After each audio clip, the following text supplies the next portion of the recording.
Hello everyone. Welcome to another episode of Tagalog Time with Pat. Today we will be learning how to ask questions in Tagalog. And someone asked me if they could get a copy of these slides, maybe like a PDF form so that you can print them out and then write on them when you are studying. I have uploaded them onto my Stan store, so you are able to download them if you would like. The link to that is in the description. So let's go ahead and get started. Here is today's agenda. Today we will be learning the different Tagalog question words.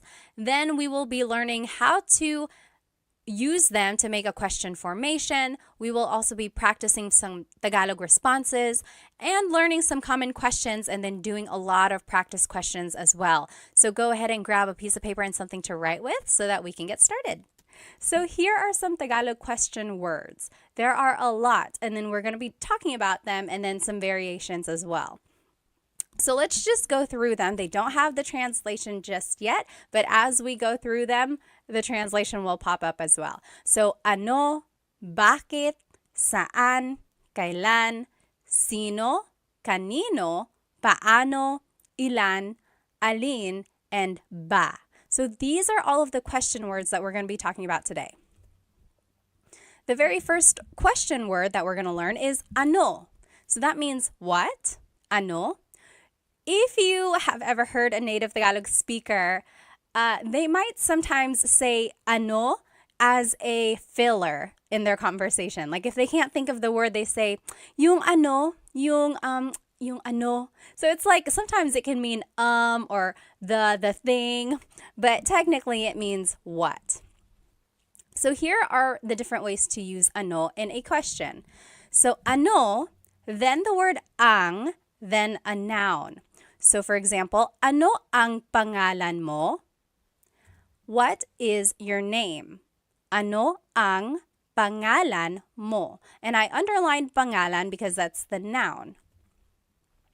Your response could be, ang pangalan ko ay Pat. That literally means my name is Pat. But you might also hear someone say, Pat ang pangalan ko. Pat ang pangalan ko. That also means my name is Pat. Or you might just hear someone say, ako si Pat. Ako si Pat. I am Pat. So all of those are the different ways to respond. I will say the most common response in casual conversation is ako si Pat. So ano ang pangalan mo? Ako si Pat. After that, the most common response would probably be Pat ang pangalan ko. Pat ang pangalan ko. Ang pangalan ko ay Pat is a little bit formal. It's not very natural. It's kind of what you would read, like if something is written out. That is like the grammatically correct way to say, my name is Pat. But those are different ways to respond, and they're all correct. Another example, ano ang trabaho niya? Trabaho means job. So ano ang trabaho niya? What is her job? His or her. Niya is a gender-neutral pronoun. So you have to listen to the context of the conversation to determine who someone is talking about. So ano ang trabaho niya? And the responses could be, ang trabaho niya ay nurse. Ang trabaho niya ay nurse. Or it could be, nurse ang trabaho niya. Nurse ang trabaho niya. Or nurse siya. Nurse siya. I will say nurse siya is a little bit more like grammatically correct because it's like a person. You're not really, I don't know, it just kind of doesn't sound as correct when you say ang trabaho niya ay nurse. It's almost, I guess it does work. It does work. Don't listen to me. But yeah, so these are the different ways to say this. Again, ang trabaho niya ay nurse is a little bit more on the formal side. Not a lot of people say it like that. It's more common for someone to say nurse siya. She is a nurse. Which I am. Surprise, surprise, right? A lot of Filipinos are nurses. Here's another example. Ano ang blank sa Tagalog? That means, what is blank in Tagalog?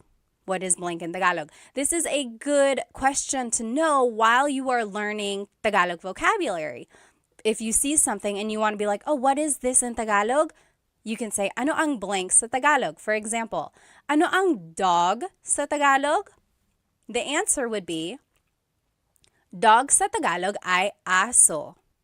Dog sa Tagalog ay aso. Or, aso ang dog sa Tagalog. Aso ang dog sa Tagalog. So these both mean dog in Tagalog is aso. So you might be wondering, why are there so many different ways to respond? And I think it's just, a lot of languages have that. It's like you can move around some of the words, change up the grammar a little bit, and it means the same thing, but there are certain phrases or certain ways that things are more used in common conversation. In this case, I think aso ang dog sa Tagalog, or actually dog sa Tagalog ay aso. I think aso ang dog sa Tagalog is a little bit more casual. Okay. Next, ano ang verb? So this is another way to use ano. So ano ang kinakain mo? Ano ang kinakain mo? That means, what are you eating? Kinakain is the present tense form of to eat. So what are you eating? Ang kinakain ko ay adobo. Ang kinakain ko ay adobo. I'm eating adobo. Or adobo ang kinakain ko. Or kumakain ako ng adobo. So those all mean I am eating adobo. The more commonly used way to say it would be kumakain ako ng adobo. I'm eating adobo. Usually the last example that I give is the one that's more natural, like less formal and used in common conversation. Another example, ano ang sinabi niya? Sinabi means to have said. Like, what did he say? Ano ang sinabi niya? Responses could be, ang sinabi niya ay hindi. He said no. Ang sinabi niya ay hindi. Or, hindi ang sinabi niya. Or, sinabi niya hindi. Those are the different ways to say, he said no. Again, I would hear sinabi niya hindi, or hindi ang sinabi niya. Just a note about sinabi, you might hear someone say, sabi niya hindi. Sabi niya hindi. Technically, the past tense conjugation of sabi is sinabi, but people shortcut it and say sabi niya hindi. So if you hear that, that's what it means. Next, ano ang ginagawa mo? What are you doing? Ano ang ginagawa mo? And some responses, gumagawa ako ng cake. I am making a cake. And I'm going to explain this in a minute.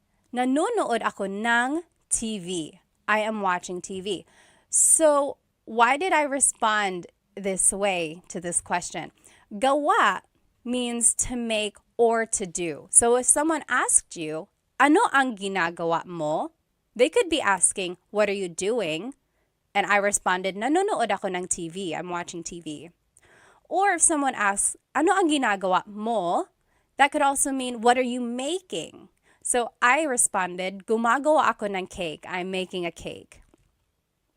So that's just the different ways gawa can be used. And then just another little note here, you'll see in the blue, verbs can be in any tense.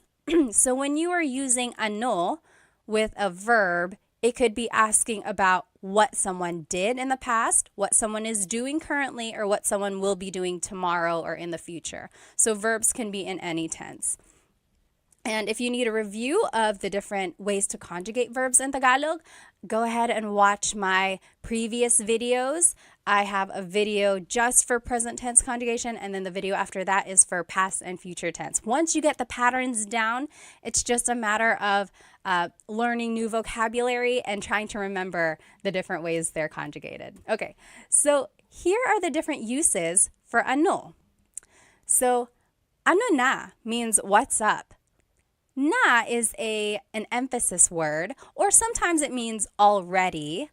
And in this case, it's kind of lost in translation. It's just an expression meaning, hey, what's up? For example, if someone was taking a long time to get ready and I'm like, hey, ano na, we're going to be late, ano na. So it's like, hey, what's up? Or if you haven't seen someone in a very long time, you're like, oh, ano na, hey, what's up? So that's just a different way to use ano na. Next, ano ba means what the heck. And ba is a question word, and we'll learn how to use that later at the very end of the lesson. But in this case, again, it's lost in translation, but it means like, what the heck? So for example, if someone bumped into you and they didn't say sorry, you can say, ano ba? Ano ba? What the heck? Or if someone is just joking with you, you could say, ano ba? Okay, so it's an expression meaning what the heck. Next, ano daw? That means what did they say? So daw means like you're referring to someone else after they've said something. So ano daw? What did they say? Ano daw? Next, ano ito? What is this? And then ano iyan? What is that? So that's just the different ways to use the demonstrative pronoun this and that. Ano ito? Ano yan? What is this? What is that? And then there's another demonstrative pronoun.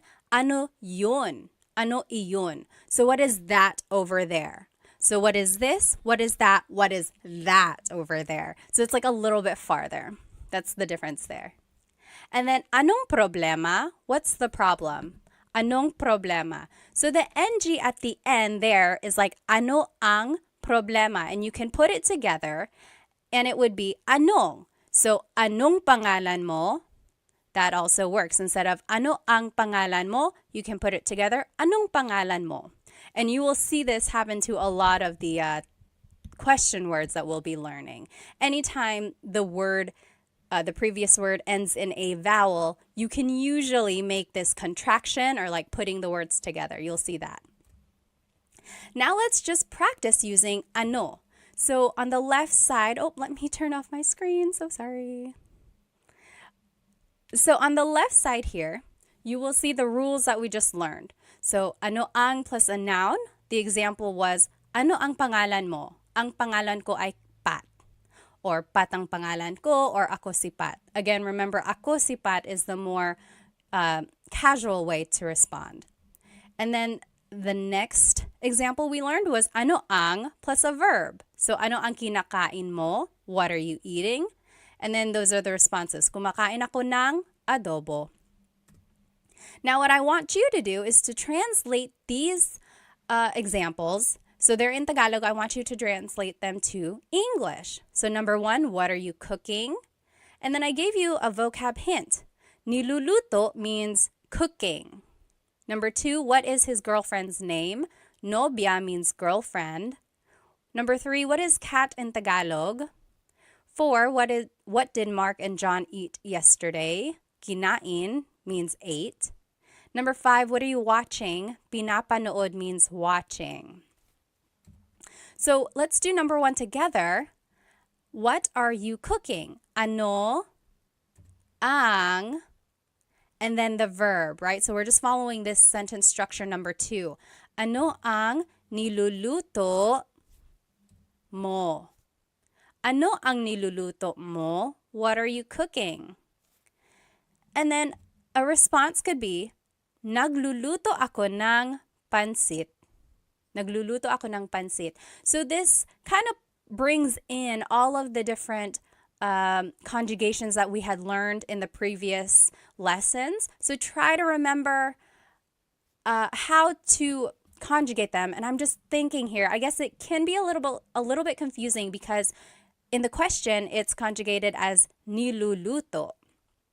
And that wasn't really one of the conjugation patterns that we had learned. But nagluluto is a nag verb. So I will say there are some variations in the conjugations and you might not recognize them, but just try your best and then we'll go over it, okay? And then just follow this pattern when you're making your response as well. Take a look at the examples I did and then see if you can make the examples. And you can fill in the example with any answer that you want.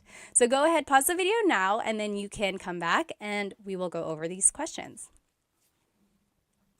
Okay, welcome back. Let's do number 2. What is his girlfriend's name? Nobya is girlfriend.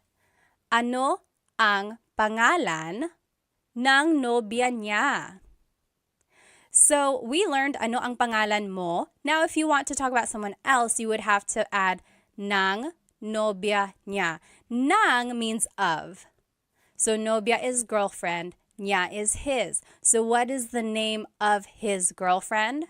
You see how everything just kind of fits together, but it might not be in the order that we're used to in English. So just take note of this. It would be, ano ang pangalan ng nobya niya? That's how you would say that. Response, Sara ang pangalan niya. Sara ang pangalan niya, or siya si Sara. Siya si Sara. Something like that, okay? Number 3, what is cat in Tagalog? Ano ang pusa? Oh gosh, I just told you. Ano ang cat sa Tagalog? Pusa ang cat sa Tagalog. Pusa ang cat sa Tagalog. Next, what did Mark and John eat yesterday? Ano ang kinain nila Mark at John kahapon? Ano ang kinain nila Mark at John kahapon? I want to show you this word nila. This is like a sentence marker that is used to indicate people. So it's like their ownership. When it's multiple people, Mark and John, it's nila. When it's just one person, it's ni. So for example, if it was just Mark, ano ang kinain ni Mark kahapon? Ano ang kinain ni Mark kahapon? It's just one person. But when it's multiple people, you have to use nila. Ano ang kinain nila Mark at John kahapon? Response, kumain sila ng lechon kahapon. Kumain sila ng lechon kahapon. So, sila is the pronoun here. And that's a subject pronoun. So, kumain sila ng lechon kahapon. Using subject pronouns can be tricky, and I don't expect you to know these pronouns or these conjugations right off the bat, but hopefully you can recognize them, and then from these examples, use them this way in the future, okay? So don't get too worried if you're not getting the questions right. Just use this as a way to learn them, okay? Number 5, what are you watching? Ano ang pinapanood mo? Ano ang pinapanood mo? The response, pinapanood ko yung bagong pelikula. I'm watching a new movie. Pinapanood ko yung bagong pelikula. Or pinapanood ko yung TV, something like that.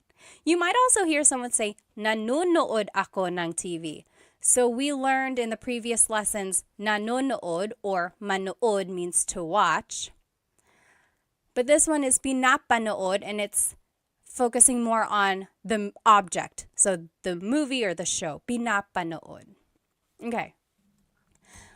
Next question word is bakit. Why? Bakit. And here is one way to use it. Bakit plus an adjective plus the word ang and then a noun. So for example, bakit madumi ang kotse?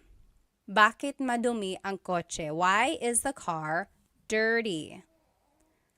And then the response, madumi ang kotse kasi maputik sa labas. Madumi ang kotse kasi maputik sa labas. So the car is dirty because it's muddy outside. Maputik means muddy, labas means outside.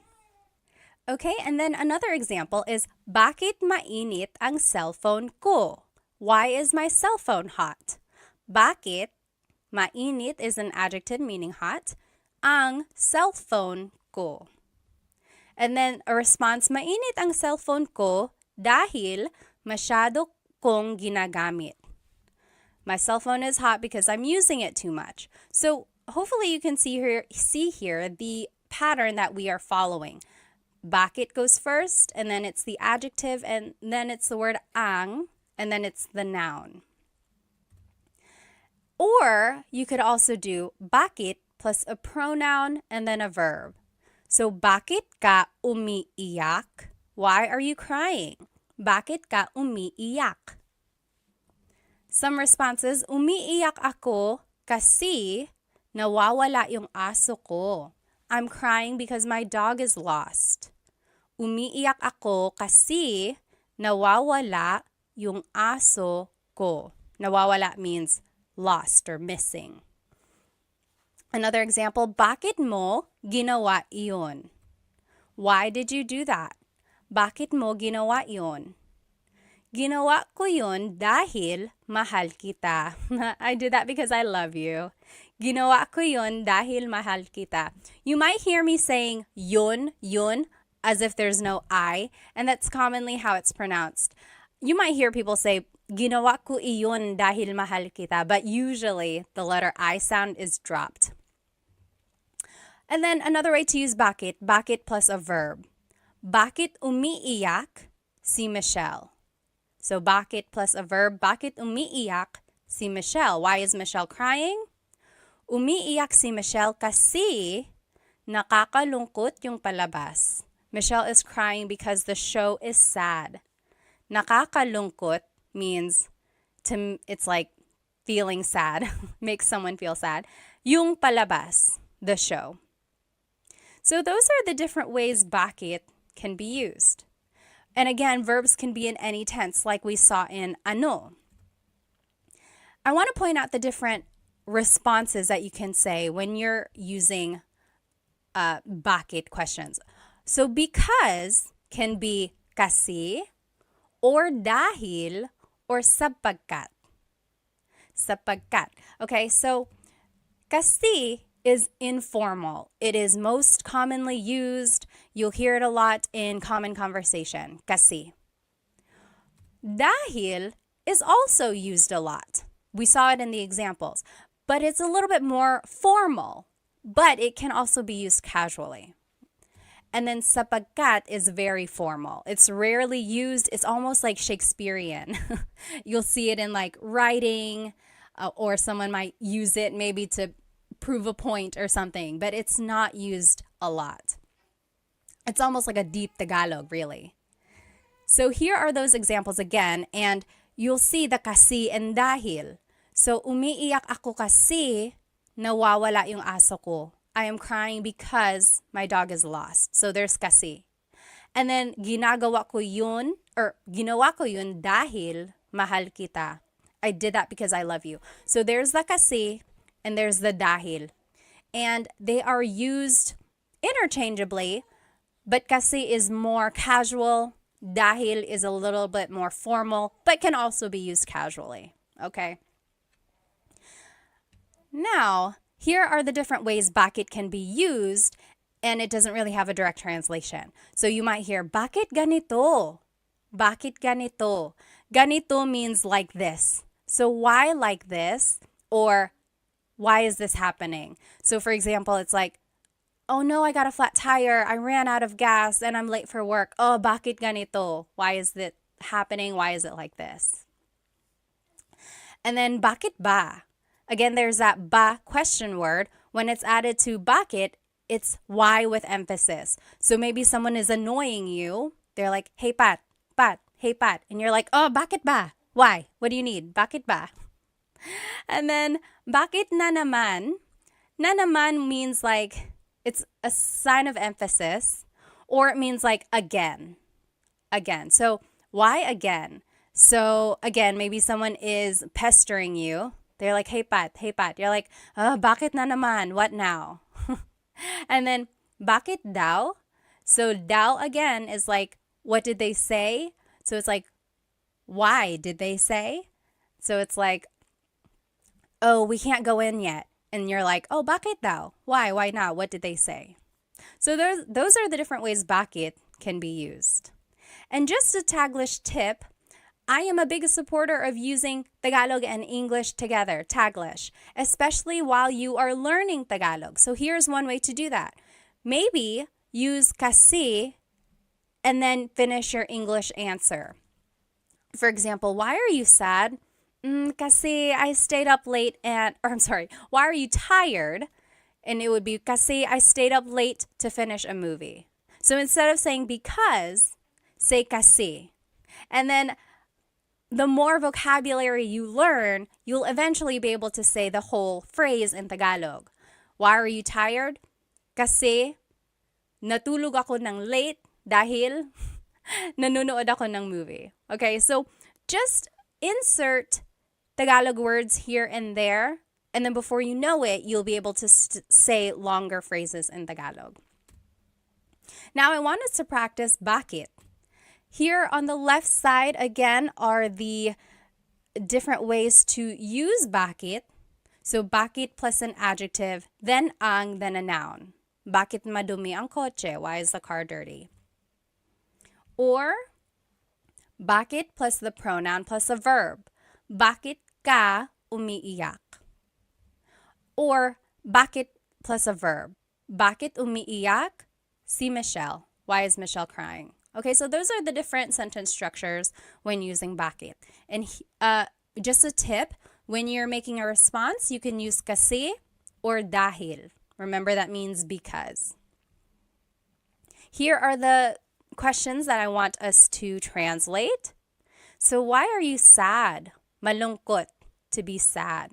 Let's do this one together. Why are you sad? It would be bakit. Then it's the pronoun ka. And then it's the adjective malungkot. Bakit ka malungkot?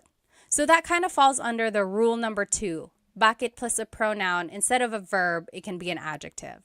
Okay, so bakit ka malungkot? Your response, malungkot ako kasi ... I am sad because malungkot ako kasi namimiss ko ang tatay ko. I'm sad because I miss my dad.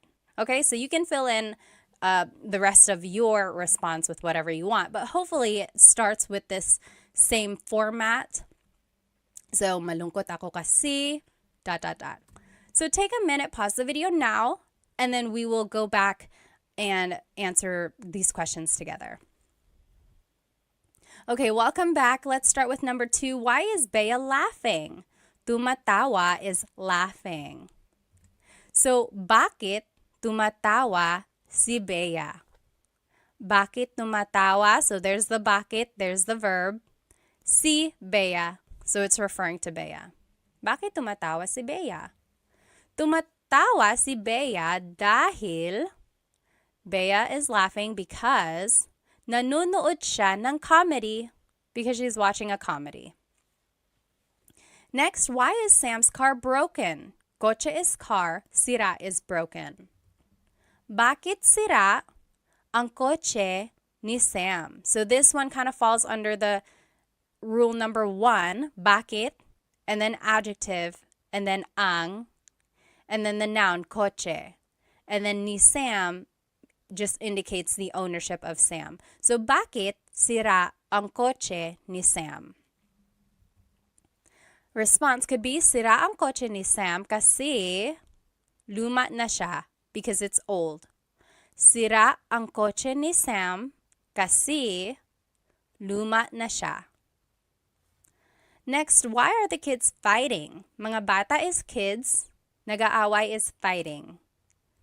Bakit nag-aaway ang mga bata? So there's bakit and then there's a verb. So there's rule number 3.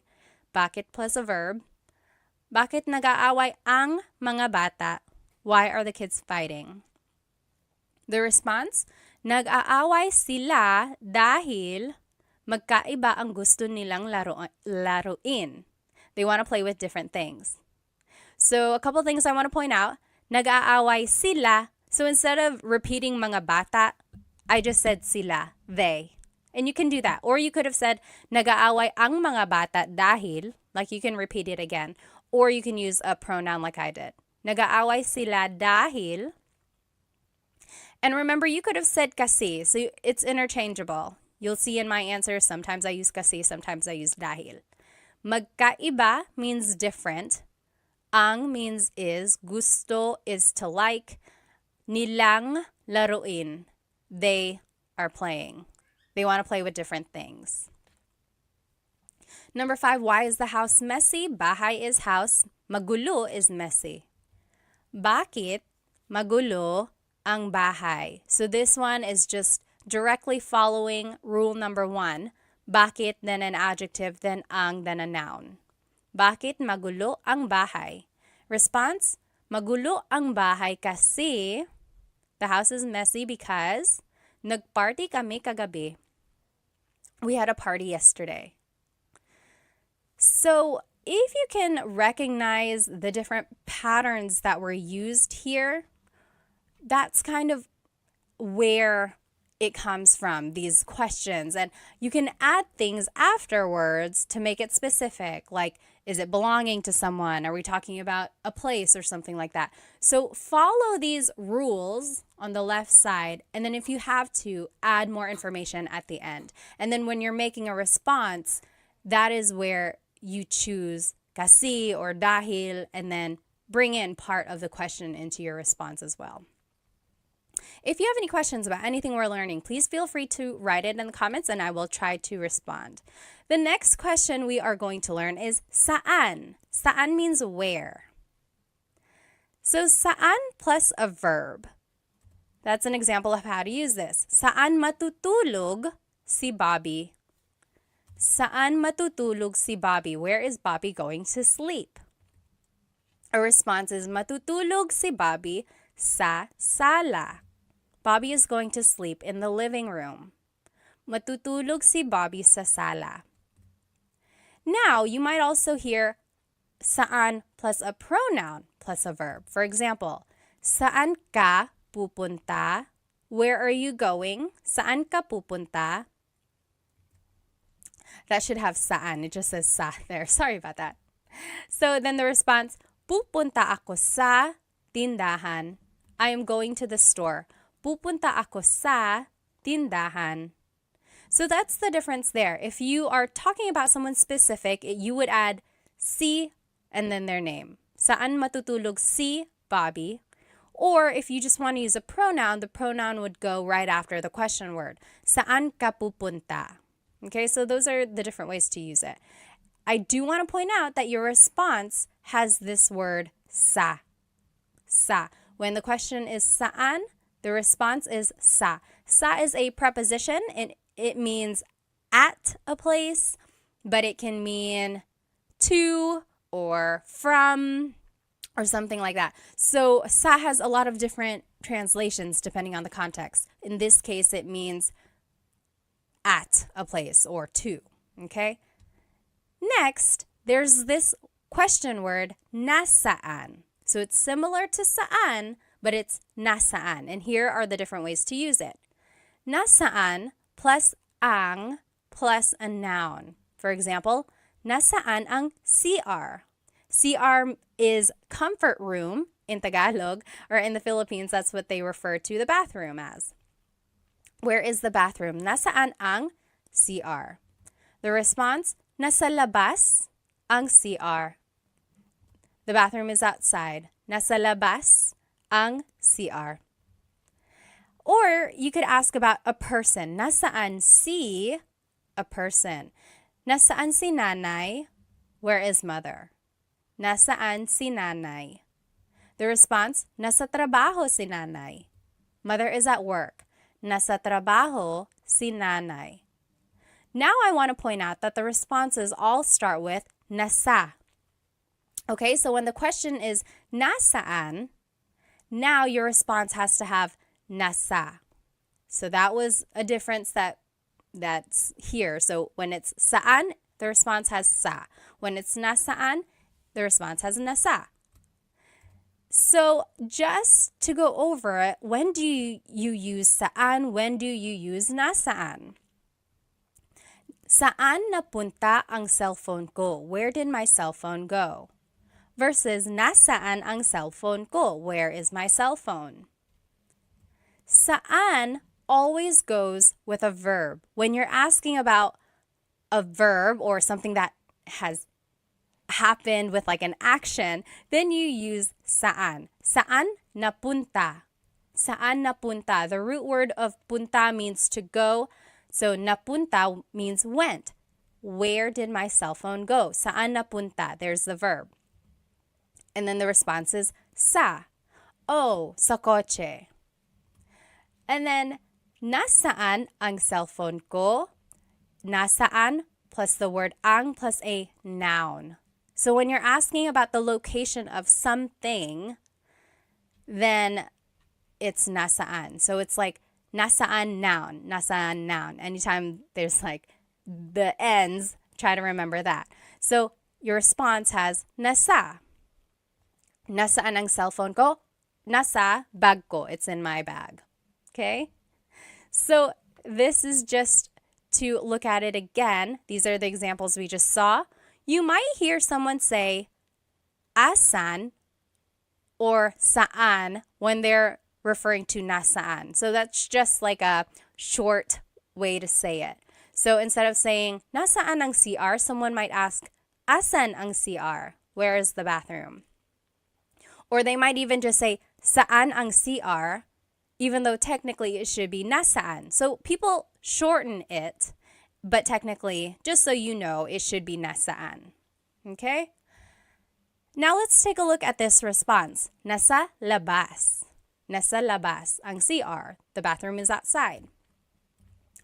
These are the location vocabulary. So let's take the question, nasaan ang susi? Where is the key? Susi is key. Nasa labas, it's outside of the car. Nasa labas. Or nasa loob, it's inside the car. Nasa loob ng kotse. Nasa ibabaw, it's on top. Nasa ilalim, it's under. Nasa tabi, it's beside. So if you wanted to be specific, you would add the object afterwards. Nasa tabi ng kotse, it's beside of the car. Ng kotse. Nasa tabi ng kotse. So those are just the different location vocabulary words that you might hear. And just the sentence structure for the response, it would be nasa plus the location word that we just learned. Then it's nang, then it's a place, then it's ang, then the thing. So let's take a look at it. Nasa loob ng kotse ang susi. The key is inside the car. Nasa, loob is the location. There's nang. Kotse is a place or thing. Ang, and then susi is the thing. Okay? Nasa loob ng kotse ang susi. Or nasa ilalim ng kama ang susi. The key is under the bed. Nasa ilalim ng kama ang susi. So people ask me all the time, when do I use nang? When do I use ang? So these words, sometimes they are prepositions, sometimes they are articles that go before a noun. Just try to think about it as the translation. So the key is under the bed. So under of the bed, the key. That's how this is like literally translated. Ng kama is like of the bed. It's under of the bed. And then ang susi, the key. So a lot of it doesn't make sense. It's not the same grammar structure as in English. So just follow this pattern that I'm showing you now. And with more practice, it'll kind of come more naturally. Next, nasa location plus si plus the person. So nasa bahay si tatay. Nasa, and then the location is bahay. Si, and then the person. Si tatay. Father is at the house. Or nasa loob ng bahay si tatay. So this one is just a little bit more specific of where the father is. The father is inside of the house. So there's the difference there when you're using a location vocabulary versus when you're not. So nasa bahay si tatay, father is at the house. Versus nasa loob ng bahay si tatay, father is inside of the house. Okay, so that's kind of the difference there. And then here are just some other uses for saan and nasaan. Nasaan ka? Where are you? Nasaan ka? Saan napunta yun? Where did that go? So if you're looking for something just rhetorically, you can be like, nasaan napunta yun? Saan napunta yun? Where did it go? Nasaan na? Where is it already? It's like maybe if you're waiting for a pizza to be delivered and they're taking a long time, you're like, nasaan na? Where is it? Where is it? Na again is an emphasis word. Sometimes it means already. Taga saan ka? Where are you from? Taga means from. Saan means where. Ka is referring to you. Where are you from? Taga saan ka? So those are the different ways saan can be used. Now let's practice saan. And on the left side of your screen, you will see the sentence structures that we practiced. So saan plus a verb or saan plus pronoun plus a verb. Remember, anytime we're asking about a verb, you have to use saan. Anytime we're asking about a noun, you have to use nasaan. So nasaan plus ang plus a noun. Or nasaan plus si plus a person. Okay, let's put these into use and I think it'll help clarify any questions. So translate these questions to Tagalog. Where is dad going? Pupunta means going. So let's do this one together. Saan, because it's asking about an action. Pupunta si dad. Saan pupunta si dad? And then the response, pupunta si dad sa simbahan. Dad is going to church. Pupunta si dad sa simbahan. So you're kind of taking the second part of this question and using it in your response. Okay, so try practicing that. And there's that preposition sa again, to the church. Okay? Pause the video now. You try the next 4 examples and we'll go over it together. Okay, so now let's do number 2. Where is the store? Tindahan is store. It would be, nasaan ang tindahan? So we're asking about a noun, the store, so we have to use nasaan. Nasaan ang tindahan? The response, nasa tabi ng post office ang tindahan. Nasa tabi means beside. Ng post office means of the post office, so beside of the post office. Ang tindahan means the store. The store is beside the post office. Next, where will we be eating later? Kakain means will eat. Mamaya means later. Saan tayo kakain mamaya? So we have to use saan because we are talking about an action. Where will we be eating later? And then the pronoun just goes right after the question word. Saan tayo kakain mamaya? Your response, kakain tayo sa McDo mamaya. We're going to eat at McDonald's later. You ready? Let's go. You pay. Kakain tayo sa McDo mamaya. Next, where is my husband? Asawa means husband or wife. Nasaan ang asawa ko? So we're asking about a noun or an object. So nasaan is what we used. Nasaan ang asawa ko? Where's my husband or wife? Husband in this case. Number 5, where is John? Oh, your response, nasa kusina siya. Nasa kusina siya. He is in the kitchen. So remember, anytime you're using nasaan, your response has to have nasa. And then up here in the previous example, anytime you're using saan, your answer has to have sa. And then last one, where is John and Simon? Nasaan sina John at Simon? So it's nasaan because we're just asking about them, not about what they're doing or where they are doing something. And then it would be nasa labas sila, they are outside. Or nasa labas sina John at Simon. So you can add their names again.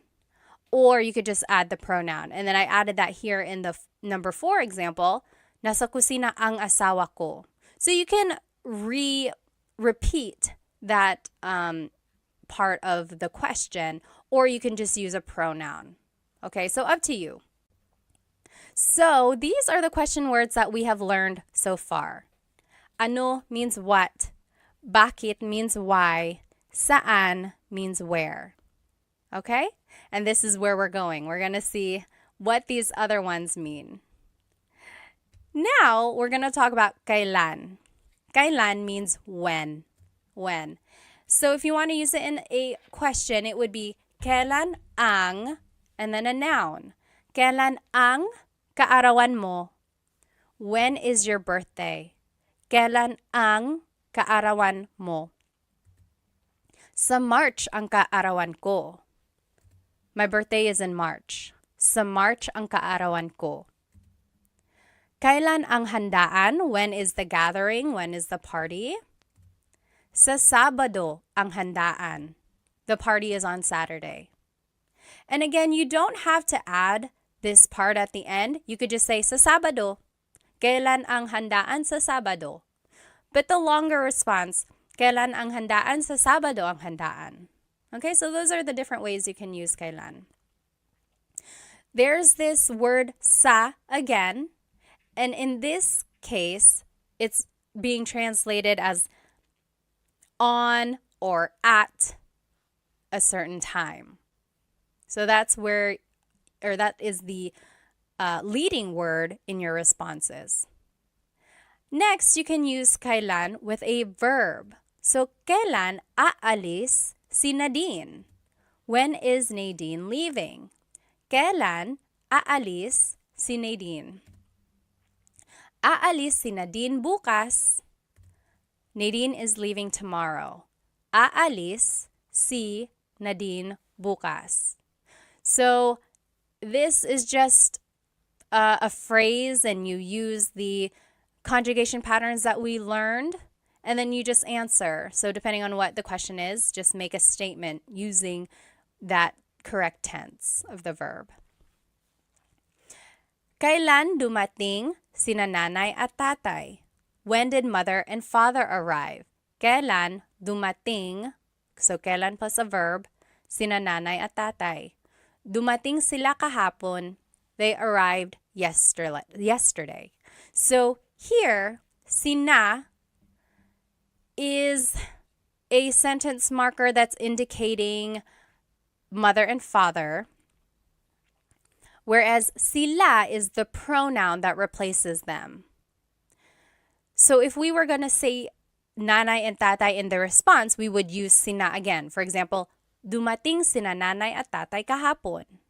But if we're just using the pronoun, it's dumating sila kahapon. Okay, so that's how you would use kailan in a verb. So there are the different sentence markers when you are using a name in your question. When it's one person, it's si. Kailan aalis si Nadine? When it's more than one person, it's sina. Kailan dumating sina nanay at tatay? All right, then you could do kailan plus a pronoun plus a verb. Kailan ka uuwi? When are you going home? Kailan ka uuwi? So there's kailan, there's the pronoun, there's the verb. We're just following the pattern here. Then, uuwi ako mamaya. I am going home later. Uuwi ako mamaya. Another example, kailan sila ikakasal? When are they getting married? Kailan sila ikakasal? Ikakasal sila sa susunod na buwan. They are getting married next month. So hopefully you're recognizing some of this vocabulary from our previous lessons. So we're pulling those patterns of conjugation and the vocabulary words from those lessons, and now we are using them in like a hypothetical conversation, right?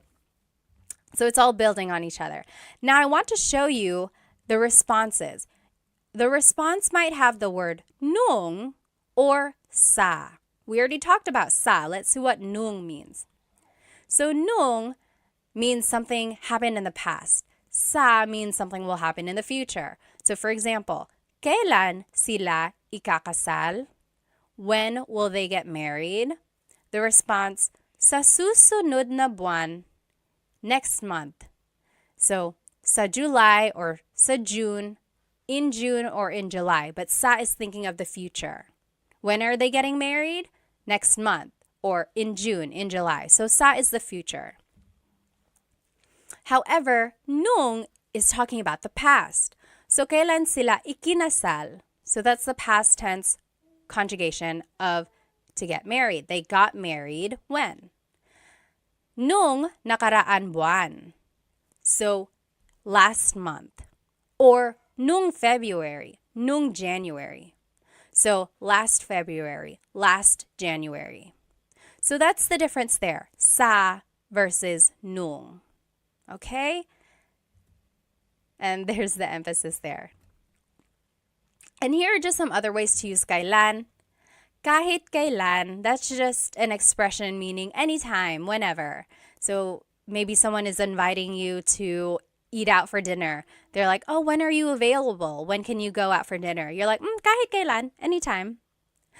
Or hanggang kailan means until when. So maybe your car is broken, it's in the shop. They're like, oh, you have to keep the car here. And you're like, hanggang kailan? Until when? How long does it stay here? Have to stay here.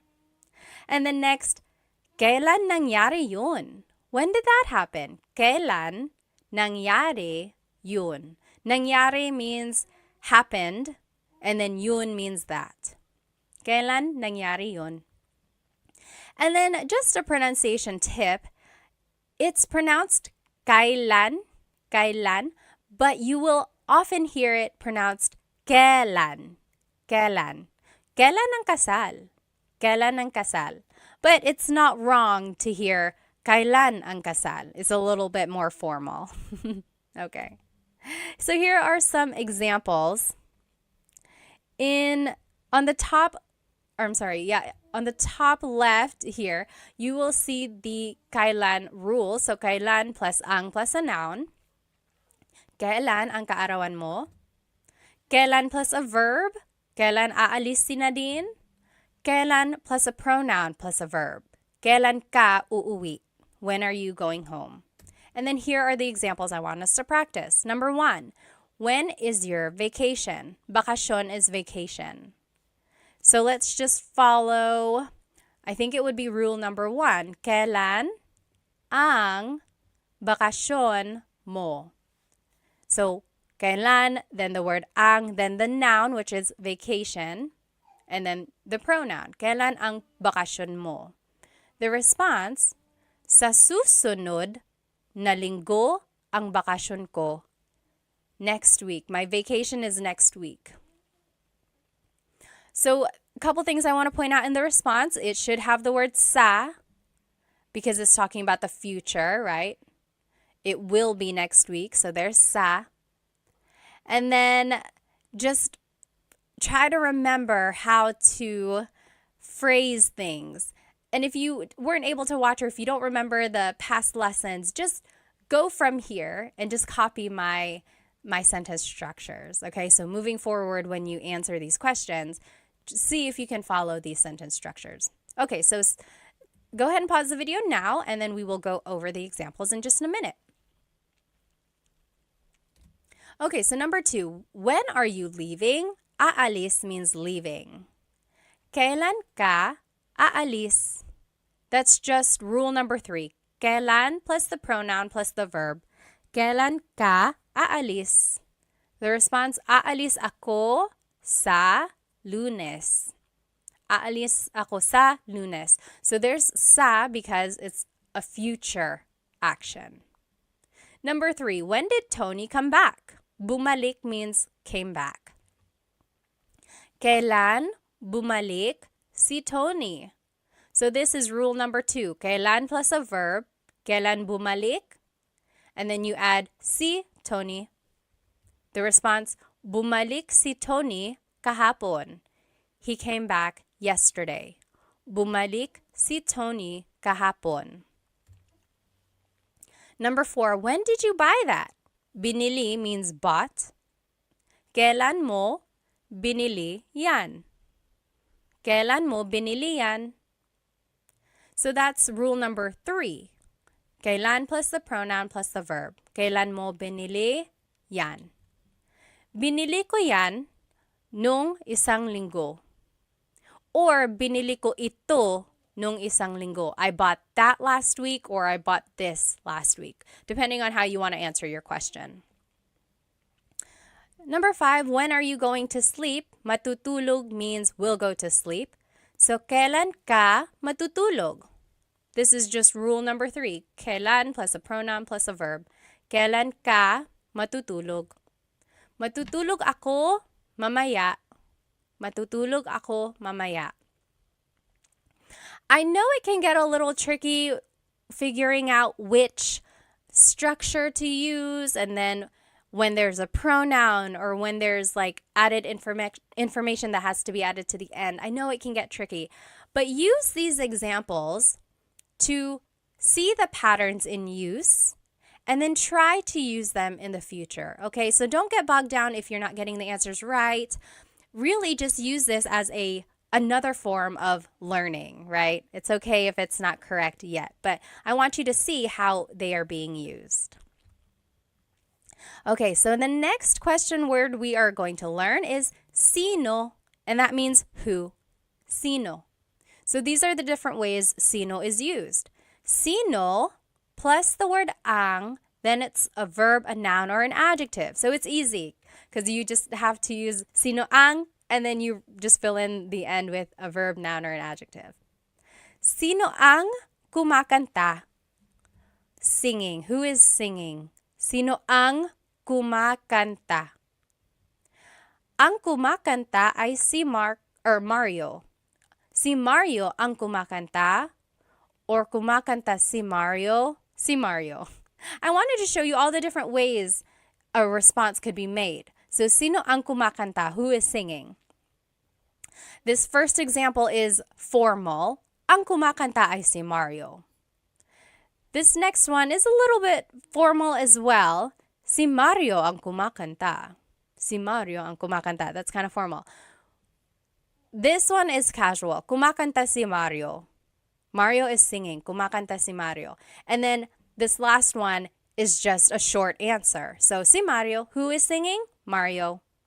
So those are the different ways you can say Mario is singing. Those are the different responses.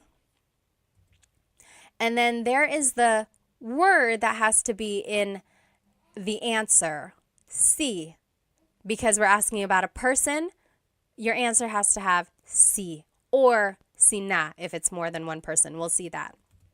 So now if you are going to fill it in with a noun, sino ang mga magulang mo?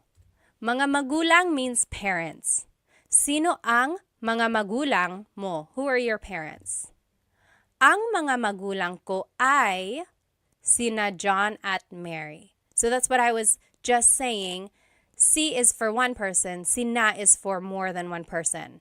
So, ang mga magulang ko ay sina John at Mary. My parents are John at Mary and Mary. Another way to say it is sina John at Mary ang mga magulang ko. Or sina John at Mary. So those are the different ways to say John and Mary are my parents. When in doubt, go ahead and just use the shortest answer.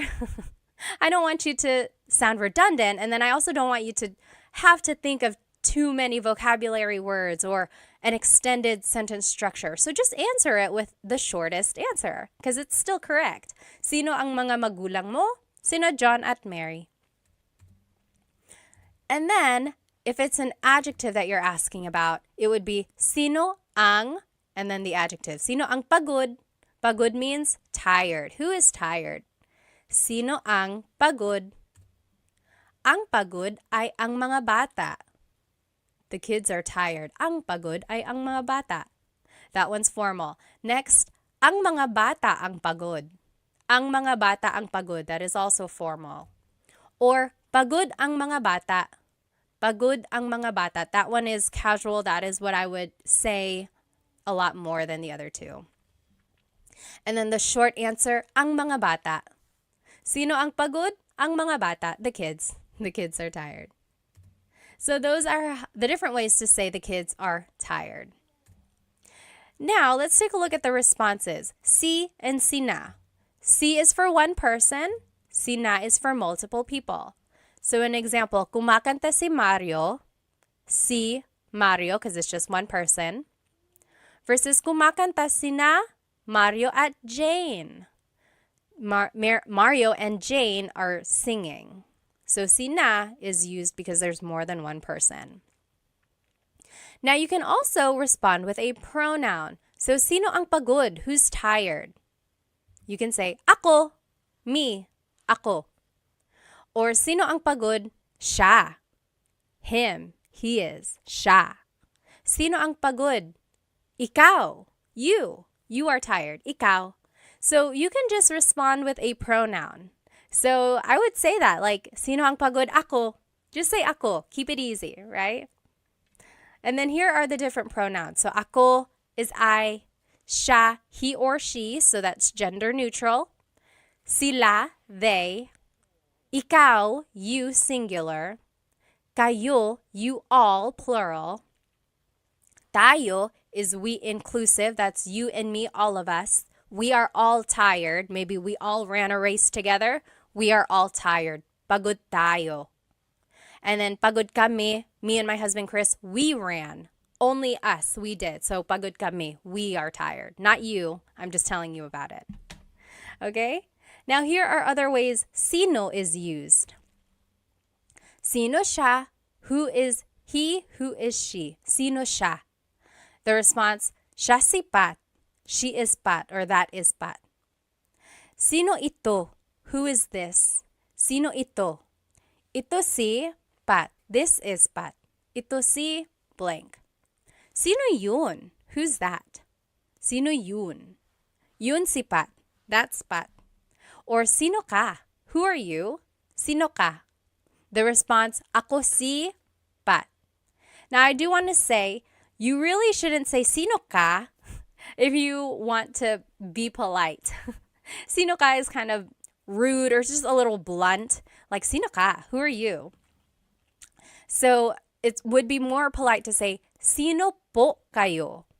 So for one thing, add po to be respectful. And then when you're adding po, you have to use the plural you pronoun. So kayo, sino po kayo?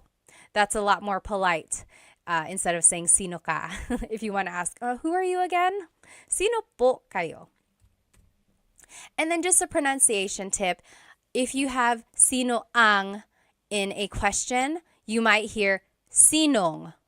So they put it together. So sinong kumakanta? Who is singing?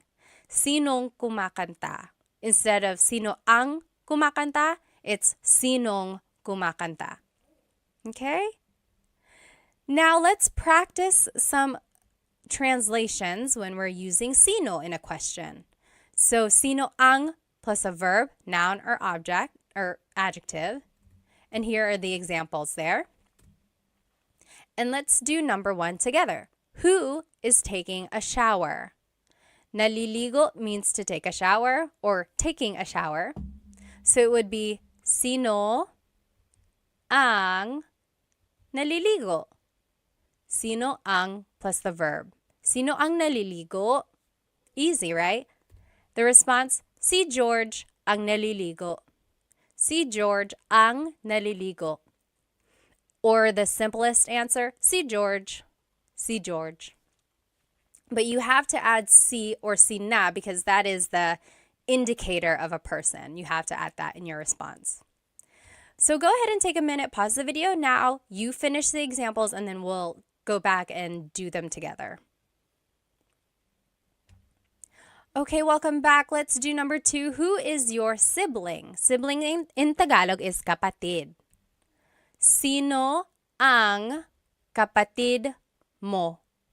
So kapatid is a noun. So sino ang kapatid mo? The response, kapatid ko si Sam. Kapatid ko si Sam. Or it could be, si Sam ang kapatid ko. Si Sam ang kapatid ko. Remember, there are different ways to respond. Number 1, we said, si George ang naliligo. It could have also been, naliligo si George. So again, you can look back at the different ways a response can be made. When in doubt, just say the shortest answer. So this one could have been, si Sam. Sino ang kapatid mo? Si Sam. Number 3, who is scared? Natatakot is scared. Sino ang natatakot? Who is scared? Natatakot ang mga bata. The kids are scared. The kids are scared. Natatakot ang mga bata. Number 4, who cooked dinner? Nagluto is cooked, hapunan is dinner. Who cooked dinner is sino ang nagluto ng hapunan. So that's just sino plus ang plus a verb. Sino ang nagluto ng hapunan. Nang is the sentence marker before the noun. Si Lola ang nagluto ng hapunan. Lola cooked the dinner. Si Lola ang nagluto ng hapunan. And then last example, who called? Tumawag is called. Sino ang tumawag? Sino ang tumawag? So it's just the verb. Tumawag ang nanay mo. Your mother called. Tumawag ang nanay mo. Or the simplest response, ang nanay mo. Okay, so try to keep it simple when you can, but hopefully you can see the patterns that you can use when you're making a question and then answering a question.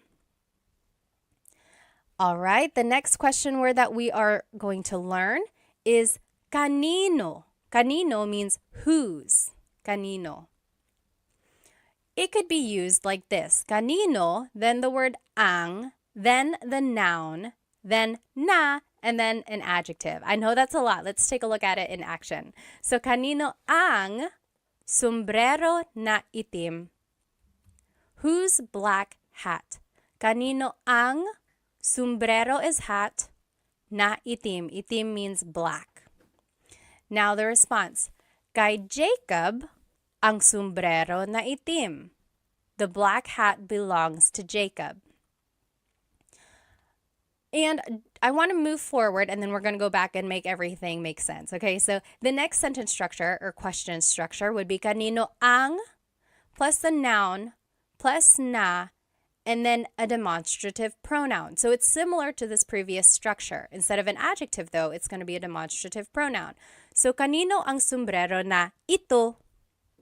So whose hat is this? Whose hat is this? Kanino ang sombrero na ito? And the response, kay Jacob ang sombrero na iyan. That's Jacob's hat. Okay, so hopefully you can see here, there's just this pattern of kanino, then the noun, ang plus a noun, na, it's like a sentence marker. Again, sometimes it doesn't have a direct translation, but it's like the linking word for the adjective or for the pronoun. And then just a pronunciation tip, kanino ang can be put together in a contraction. It would be kaninong. Kaninong sombrero na itim. Or kaninong sombrero ito. All right. When using the contraction, though, you drop the na if there's a demonstrative pronoun. So, kaninong sombrero ito, you wouldn't say kaninong sombrero na ito. So that's just one thing. It's kind of redundant when you add the na again. So just to respond, you would use an ownership marker, then the person, then the word ang, then the noun, then na iyan. So let's see what that would look like. Kanino ang bahay na iyan? Whose house is that? Kanino ang bahay na iyan? Here are the different ownership markers. So one of these has to be in your response. If there's only one owner, it's kay, kay. If there's multiple owners, it's kina, kina. More than one person, it's kina. If there's not a person, if there's no one's name, then you would have to use sa, sa. So it's an improper noun or an unnamed person. So we'll see what that would look like. So an example here, kanino ang bahay na iyan? Whose house is that? Or kaninong bahay yan? If it's just one person, it would be kay Rose ang bahay na iyan. Kay Rose yan. So we are using kay because it's just Rose. It's just one person, Rose. Versus if there's multiple owners, so kaninong bahay yan? Whose house is that? Kina Mike at Ana ang bahay na iyan. Or kina Mike at Ana yan. That is Mike and Anna's house. So I want to point out there's kina. that is when you would use kina when there's more than one person owning that thing. Now, kanino ang bahay na iyan? Whose house is that? Sa kapatid ko ang bahay na iyan. That is my sister's house. That is my sibling's house. Sa kapatid ko ang bahay na iyan. Or sa kapatid ko yan. That is my sisters. That is my siblings. So you see how the person is unnamed? It's just kind of an improper noun. It's like a general answer. So that is when you would use sa, when the person is unnamed. It's just like a person in general speaking. Okay, so here are some more ownership pronouns that you could use when answering a kanino question. So, akin means mine. Iyo means yours singular. Kanya means his or hers. Inyo means your plural. Maybe it's your house, bahay ninyo, or inyo. And then atin is our inclusive. Amin is ours, me and my husband, Chris. And then kanila is theirs. So here's an example of how to use that. Kanino ang bahay na iyan? Whose house is that? Akin yan. That's mine. Akin yan. Or inyo yan. That's yours. You all live in one house. Inyo yan. That's your house. Or kanila yan. That's their house. Kanila yan. Okay, so that's how to use these ownership pronouns. I want to show you, let's go back to the first example we learned. I know it's a lot of words in this one. So, kanino ang sombrero na itim? Whose black hat is this? So, sombrero is hat, itim means black. But they are interchangeable. Like you can switch them around and it would still mean the same thing. For example, kanino ang itim na sombrero? So instead of saying, kanino ang sombrero na itim, you might hear, kanino ang itim na sombrero? So in Tagalog, you can switch the adjective and the noun around and it will still make sense. And why does that happen? It probably just goes back to baybayin or to the evolution of Tagalog in general. So the adjective and the Tagalog vocabulary word can be interchangeable and they mean the same thing.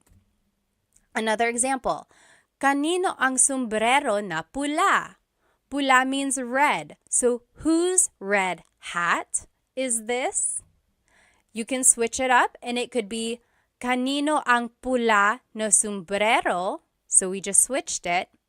But I want to show you that when you switch it, you can make a contraction, meaning you can put pula and na together.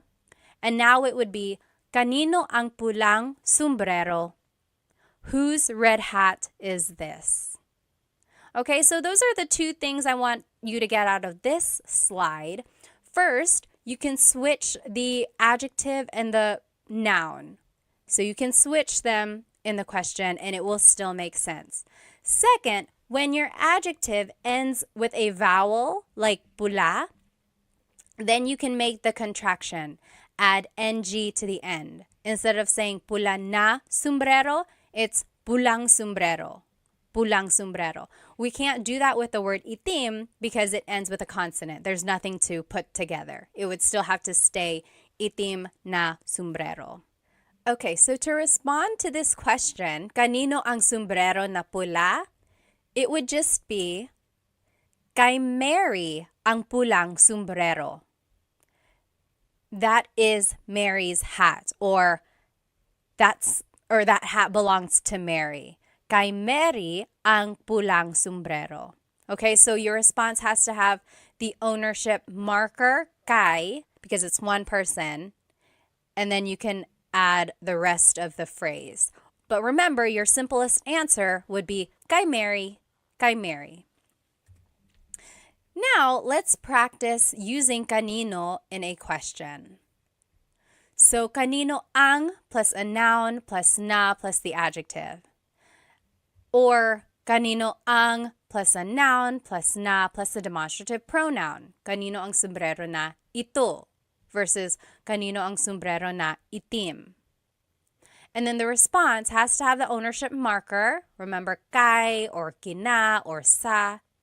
Then it's the person. Then it's ang noun na iyan. Or you could just use the simplest answer.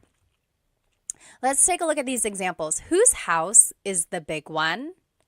Whose house is the big one? Malaki means big. Bahay means house. It would be kanino ang, then it's the noun bahay na malaki. So whose house is the big one? Kanino ang bahay na malaki? The response, here's another way to say it. Kanino ang malaking bahay? So this just goes back to the previous slide. Remember, the adjective and the noun can be switched. And if the adjective ends in a vowel, then you can make a contraction. Malaking bahay. Instead of malaking na bahay. Malaking bahay. And then the response would be, that's it. The response is actually example number 2. So pause the video now, answer the rest of these questions, and then we will go through it. Okay, welcome back. Number 2, that is Teddy's house. It would be, kay Teddy ang bahay na malaki na yan. Or kay Teddy ang malaking bahay na iyan. Or the simplest answer, kay Teddy. Kay Teddy. Okay, so see if you can recognize kind of where the noun would go, where the adjective would go, and then see that you can switch them up and it would still make sense. Next, number 3, whose child is that? Child in Tagalog is anak. Kanino ang anak na iyan? Kanino ang anak na iyan? So that's rule number 2. Kanino plus ang plus noun plus na plus the demonstrative pronoun. Or kaninong anak yan? Kaninong anak yan? This second part is how it would be pronounced. I just want to show you how it would be pronounced. It's not technically the correct spelling of things, but that's how you would hear it or say it quickly. Kaninong anak yan? Whose child is that?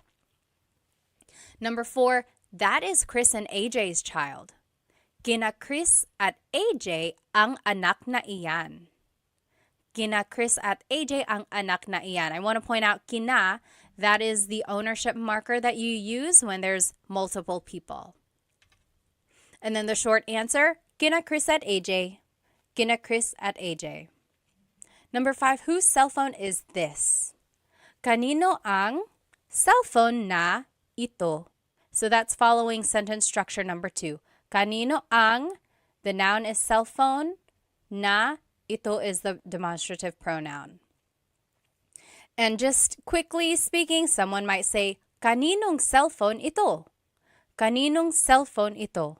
So the na is dropped usually.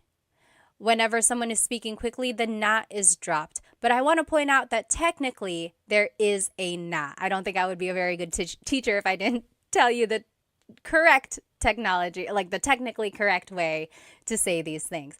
But in colloquial speaking or in common conversation, the na is dropped. Kaninong cellphone ito? And then the response, that is my cousin's cell phone. Cousin in Tagalog is pinsan. Sa pinsan ko ang cellphone na iyan. So I want to point out sa is the ownership marker that you use because it's not a specific person, right? The person is unnamed. So sa pinsan ko ang cellphone na iyan. Or just in common conversation, you might hear, sa pinsan ko yan. Sa pinsan ko yan. Or even the shortest answer, sa pinsan ko. Sa pinsan ko. Okay. Let's just look at all of the questions that we have learned here. So we learned ano means what, bakit means why, saan means where, sino means who, kanino means whose. Then we're going to learn these last 4 here. Next, paano means how. Paano means how. So, paano plus a verb. Paano magluto ng adobo? How does one cook adobo? Paano magluto ng adobo? Or paano gumawa ng video? How do you make a video? How does one make a video? Paano gumawa ng video? So there's the paano question word. Then it's a verb that follows. And then ng plus a noun. Another way to use paano is paano plus a pronoun plus a verb. So paano ka uuwi? Paano ka uuwi? Paano ka umuwi? How did you get home? Paano ka umuwi? Or, paano mo nalaman yung balita? How did you discover the news? Paano mo, there's the pronoun. Nalaman, there's the verb. Yung balita.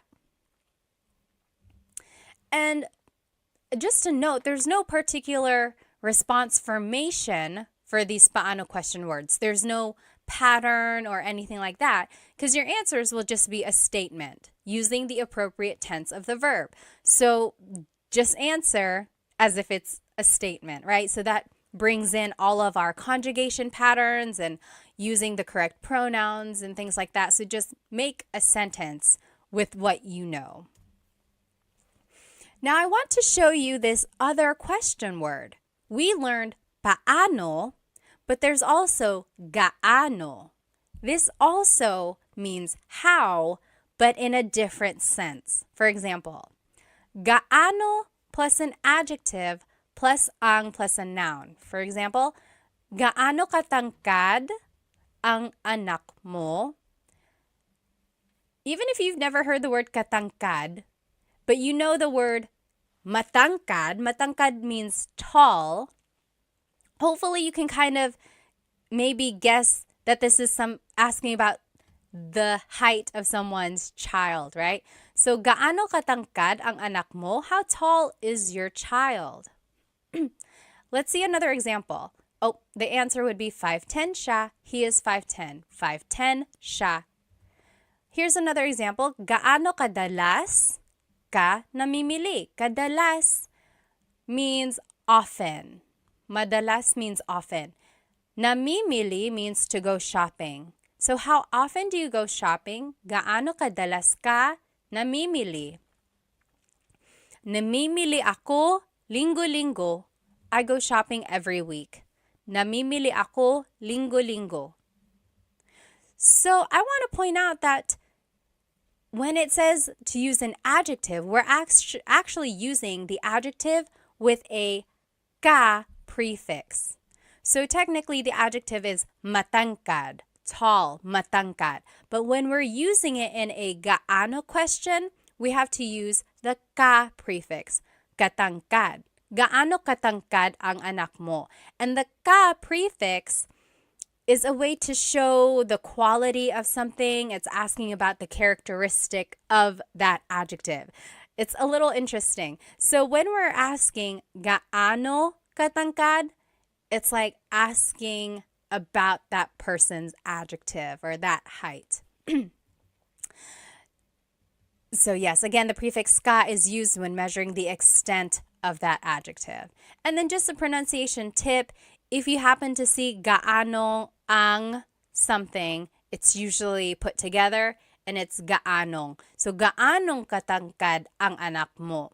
We didn't have ang in these examples because technically you don't need it, but some people add it still, and it would be gaanong katangkad ang anak mo.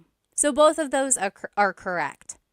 Gaano katangkad ang anak mo or gaanong katangkad ang anak mo? Both of those are correct. Now, we learned paano, we learned gaano. Now there's this question, magkano. Magkano. Let's see what they all mean. So, paano is asking about an action, right? Paano gumawa ng adobo? How do you make adobo?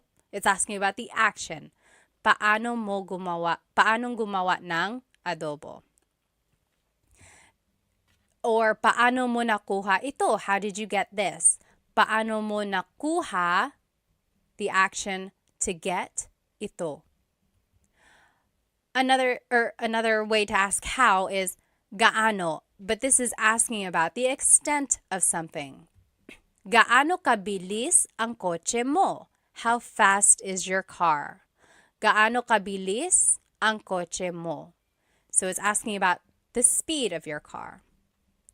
And then magkano is asking about the cost of something. Magkano ang t-shirt? How much is the t-shirt? Or magkano po? How much is this po? Po is just a sign of respect. So how much is this? Okay, so very interesting. These words sound alike, but they are used for different situations. Now, here are just some other paano uses. So, paano nangyari yun? How did that happen? Paano nangyari yun? Yari means happen. And then yun means that. Paano nangyari yun? How did that happen? Or paano na ngayon? What now? Ngayon means now. So technically this is like, how now? It's a rhetorical question when something goes wrong. Like, oh no, I lost my job. Paano na ngayon? What now? What am I going to do now? And then just a pronunciation tip. It's technically paano. Paano. When there are two vowels together, you say them separately. Paano. But when speaking quickly, Filipinos just say paano. Paano na ngayon? Paano na ngayon? Now, let's practice using paano and gaano in some questions. So, paano is with a verb. How do you do something? And then paano plus a pronoun plus a verb if you want to be specific by adding a pronoun. Gaano uses an adjective. So, gaano plus adjective plus ang plus a noun. Okay, so just try to follow these sentence structures. And then here are the examples that I want us to do. Let's do number 1 together. How does one write a book? How does one write a book? Magsulat means to write. Libro is book. Libro is book. So how does one write a book? This is actually asking about an action. So we would use paano. Paano magsulat ng libro? Paano magsulat ng libro? How does one write a book? Go ahead and pause the video now, and we will do the rest together. Okay, welcome back. Let's do number 2. How did you make this? Ginawa means made. Paano mo ginawa ito? So that's following rule number 2. Paano, then the pronoun, then the verb. Paano mo ginawa ito? Number 3, how far is your house? Malayo means far, bahay is house. So, gaano kalayo ang bahay mo? Do you see that it's asking about the distance of your house? So it's like an extent of that adjective. So, gaano kalayo ang bahay mo?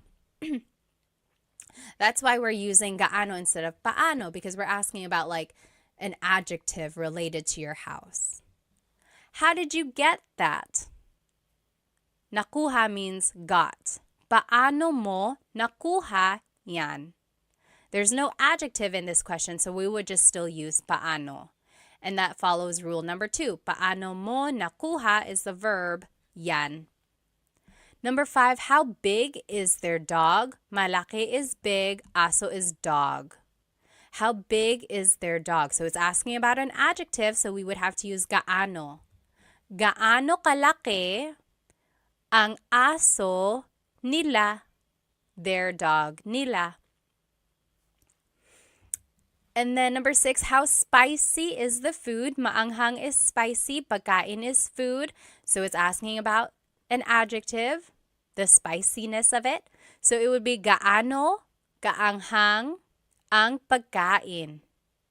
Gaano kaanghang ang pagkain. So in all of these examples, I gave you the adjective in the ma form, right? Malayo, malaki, maanghang. So it's the ma form of the adjective. But remember, when you are using gaano as a question, you have to change the adjective into the ka form. So it has to have the ka prefix because it's asking about the extent of that adjective. Okay, if you have any questions, again, please feel free to write them in the comments. I will try to answer. Okay, next question word we're going to learn is ilan. How many? Ilan. So it would be ilan, then ang, then a noun. For example, ilan ang anak mo? How many kids do you have? Ilan ang anak mo? Ang anak ko ay 3. Ang anak ko ay 3. I have 3 kids. Or 3 ang anak ko. Or 3. So again, there are many ways to respond. The first one is formal. No one really says it like that. The second one is common. That is what people would say. And then the last one is the short answer, which is also acceptable. I have 3 kids. That is what that means. Now, you might hear someone say, ilan na ang anak mo? Ilan na ang anak mo? Na means already. It's kind of like an emphasis. Maybe you haven't seen someone in a very long time and you're just catching up. They're like, ilan na ang anak mo? How many kids do you have now? Or how many kids do you have already? So it's just like an emphasis. And then technically, when you want to make something plural, you have to add the word mga. So mga anak, kids, mga anak. But in the question form, you don't have to add mga because it's already implied. So you don't say, ilan ang mga anak mo? You can, it's not wrong, but people drop it and it's just, ilan ang anak mo? How many kids do you have? But it's not incorrect if you wanted to add mga, ilan ang mga anak mo? It's just kind of redundant. All right, next, ilan ang plus a verb. Ilan ang pupunta sa handaan? How many are going to the party? Ilan ang pupunta? Pupunta is the verb meaning to go. So, ilan ang pupunta sa party? The response is, ang pupunta ay 5. Or 5 ang pupunta. Or 5. I would say the second one. 5 ang pupunta. 5 people are going to the party. Next example, ilan ang kakain dito? How many are eating here? Ilan ang kakain dito? And then, your response is, ang kakain dito ay 3. Or 3 ang kakain dito. Or 3. That means 3 people are eating here. Or will eat here. So, both of these questions ask about like how many people are coming, how many people are eating. And I didn't add the word tao because it's kind of implied already. Like ilang tao ang kakain dito or ilan na tao ang kakain dito. Those just kind of make it a little bit more complicated. If you want to just get straight to the point of the question, you don't have to add the word tao. It's kind of implied. So, ilan ang pupunta sa handaan? Ilan ang kakain dito? It's asking about like the people. Okay. Next. Just a pronunciation tip. When there's ilan ang, it's usually put together and it's ilang. Ilang taon ka na? How old are you? Ilang taon ka na? I will say when you make the contraction, though, it kind of changes up the sentence structure or the grammar. So, ilan ang taon mo? Technically, if we were following the sentence structure that we learned, it would be ilan ang taon mo? How many years do you have? How many years are you? But when we make the contraction, ilang taon ka na, now we are using a different pronoun. So, ilang taon ka na. And you don't have to add na, ilang taon ka? How old are you? Ilang taon ka? But I do want to point out you have to change the pronoun here when you're making the contraction. And it's just a different form of asking how old are you. Another example of that is Ilan ang anak mo? How many kids do you have? Versus ilang anak ang meron ka? So we made the contraction and then now we changed up the grammar a little bit. So they both mean how many kids do you have? But this one is literally meron means to have. So ilang anak ang meron ka? How many kids do you have? So same meanings, just different ways of saying it. All right. Now, when you respond with an amount of something, you might hear or you might use this word lang or na. So, ilan ang anak mo? How many kids do you have? A response could be, isa lang ang anak ko. I only have one kid. Lang means only. Isa lang ang anak ko. Or, na means already. Tatlo na ang anak ko. I have 3 kids already. Tatlo na ang anak ko. Or another example, ilang donuts ang kinain mo? How many donuts have you eaten? Ilang donuts ang kinain mo? Or how many donuts did you eat? So, you could say, dalawa lang, only 2. Dalawa lang, only 2. Or, apat na ang kinain ko. I already ate 5. I've already eaten 5. Apat na ang kinain ko.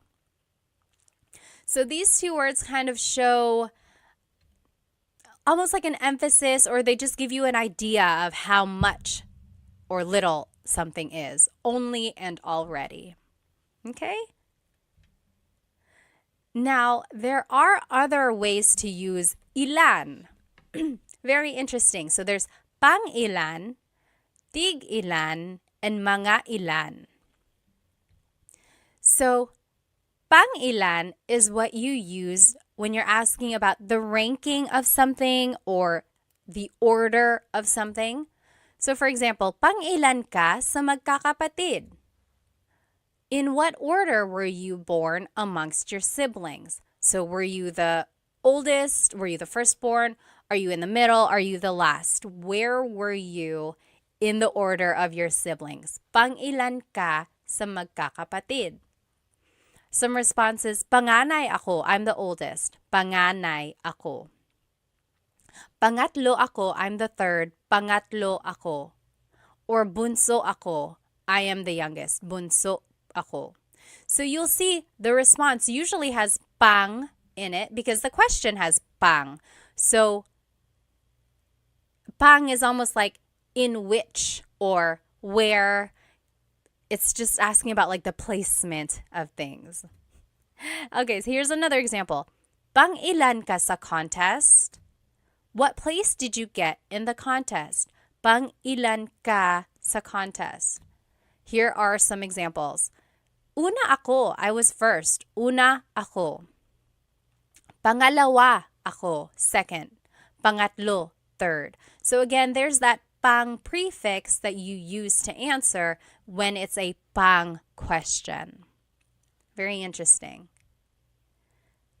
Next, tig-ilan means how many of each. So for example, maybe you're shopping at a store and you're like, oh, I like all of these t-shirts, but I want multiple of them. They might ask you, tig-ilan na t-shirt ang gusto mo? How many of each t-shirt do you want? For example, oh, I want 3 of the red t-shirts, 2 of the white t-shirts, 1 of the black. So, tig-ilan na t-shirt. How many of each t-shirt do you want? Your response would just be the number of it. So, dalawang pula, 2 reds, isang puti, 1 white, and so on. So, you see it's asking how many of each type of thing. Another example, tig-ilan na tsokolate ang gusto mo? How many of each chocolate do you want? So, for example, if there are M&Ms, Snickers, Twix, and so on. Tig-ilan na tsokolate ang gusto mo? You could say, tig-iisa po. I'll take 1 of each. Tig-iisa. 1 M&M, 1 Snickers, 1 Twix. tig-iisa. Or tigdadalawa po, 2 of each. 2 M&Ms, 2 Snickers, 2 Twix. Tigdadalawa. Tigdadalawa. And then tigtatatlo po, 3 of each. You get the idea. And then I want to show you that the question has na. So tig-ilan na t-shirt, tig-ilan na chocolate.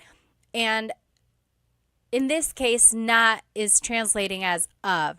How many of each t-shirt, how many of each chocolate do you want? And then just a pronunciation tip here. Tig-ilan is a homonym, meaning it can have different translations depending on how it's pronounced. So tig-ilan, when there's a hyphen in it, you have to have that glottal stop. Tig-ilan. That means how many of each. When there's no hyphen, tigilan, tigilan. It's just one word, tigilan. That means to stop. For example, tig-ilan t-shirt ang gusto nila. How many of each t-shirt do they want? Tig-ilang t-shirt ang gusto nila. That means how many of each t-shirt do they want? But if you say, tigilan mo yan, that means stop that. Okay, so again, that glottal stop is important for proper pronunciation because they mean different things otherwise. And lastly, mga ilan means about how many. Mga ilan.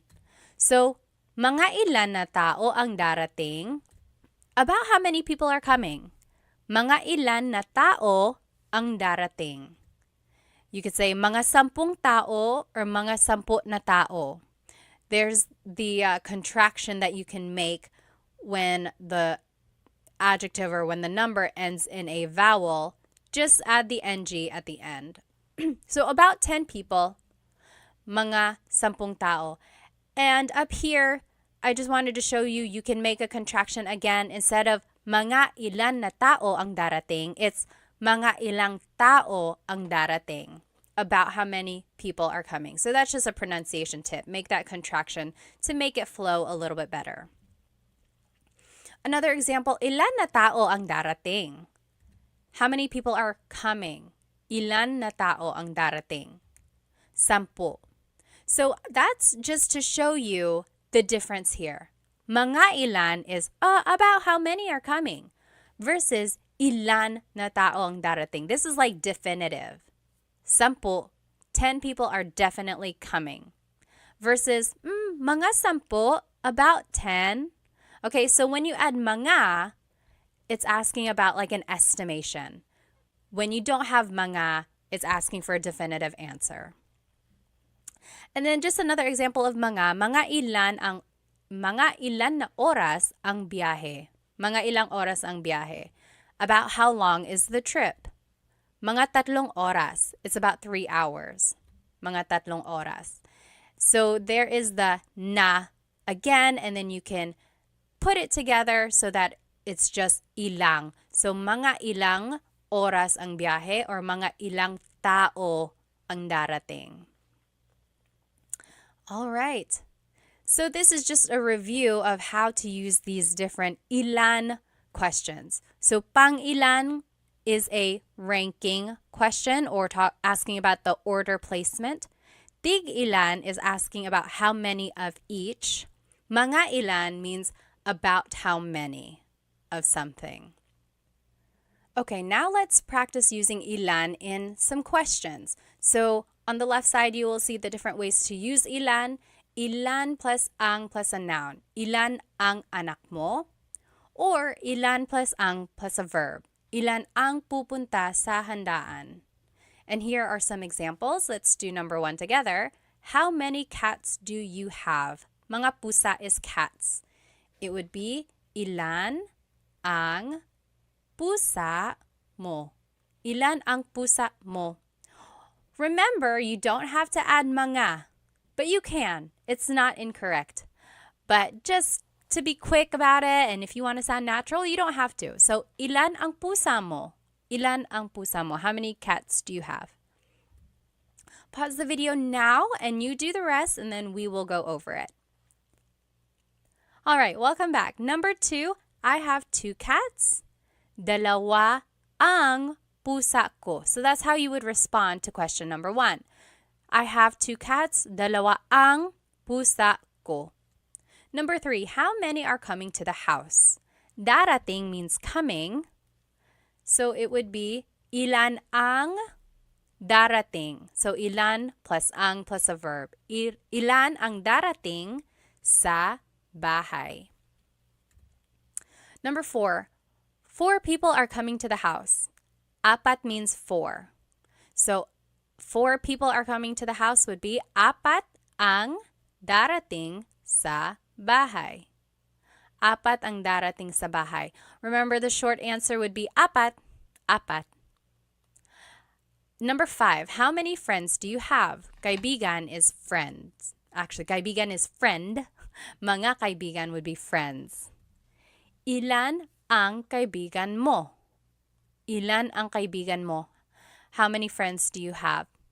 Also, you could say, ilan ang mga kaibigan mo? Ilan ang mga kaibigan mo? That is also correct, but remember, you don't have to add it.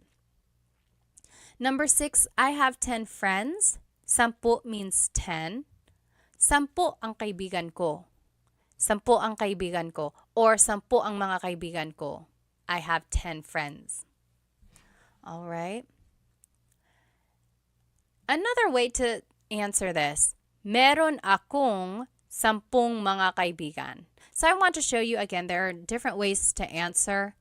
There's a long form, there's a short form, there's an even shorter form, right? Just say the number by itself. So if you hear different responses, hopefully you can recognize some of the vocabulary words and just kind of go from there. This one is a fun practice. So I want us to match the question words with the correct example. Then we're going to translate and then give a response. So on the left side are the different question words. Pang ilan, tig ilan, mga ilan. On the right side are some example questions. How many of each hat do you want? About how many balloons are we going to buy? How many drinks have you had? Like, what number is that? Or what number of drinks is that for you? So we have to match what question word would go with that question, and then we will translate. So go ahead and do that. Pause the video and see if you can match and then translate and give a response. Okay, welcome back. Let's see. This is what the answers would be. Pang ilan goes with this question. How many drinks have you had? What number is that? What number of drinks is that for you? So it's asking about like the order of your drinks and asking about just basically like where you are in your line of drinks. Tig ilan would be how many of each hat do you want? So it's asking about the amount of each. Mga ilan, about how many balloons are we going to buy? So it's an estimation. We don't know exactly. It's just about how many do you want. Okay, so hopefully you were able to match them. Now let's see if we can translate them. How many of each hat do you want? It would be, tig ilan na sombrero ang gusto mo? Tig ilan na sombrero ang gusto mo? And then your response could be, tig iisa po, one of each. Tig iisa. Next, about how many balloons are we going to buy? Mga ilan na lobo ang bibilhin natin? Or mga ilang lobo ang bibilhin natin? Your response, mga 5, about 5, mga 5. How many drinks have you had? What number is this? What number of drinks is that for you? All of that is encompassed by this one question. Pang ilan na inumin mo na yan? Pang ilan na inumin mo na yan? Pang-apat na ito. This is my 4th. Pang-apat na ito. So do you see how that one is asking about the order of your drinks or like how many you've had? And then your response is just that order. So this is the 4th. Pang-apat na ito. All right. So those were different ways to ask for how many. This next question word, alin, means which.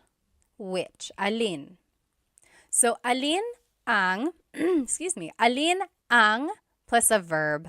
Alin ang plus a verb. So alin ang gusto mong damit? Yung pula or yung puti? Which dress do you like? The red or the white? Alin ang gusto mong damit? Your response would just be one of the choices. Yung pula ang gusto ko. The red is the one I like. I like the red one. Yung pula ang gusto ko.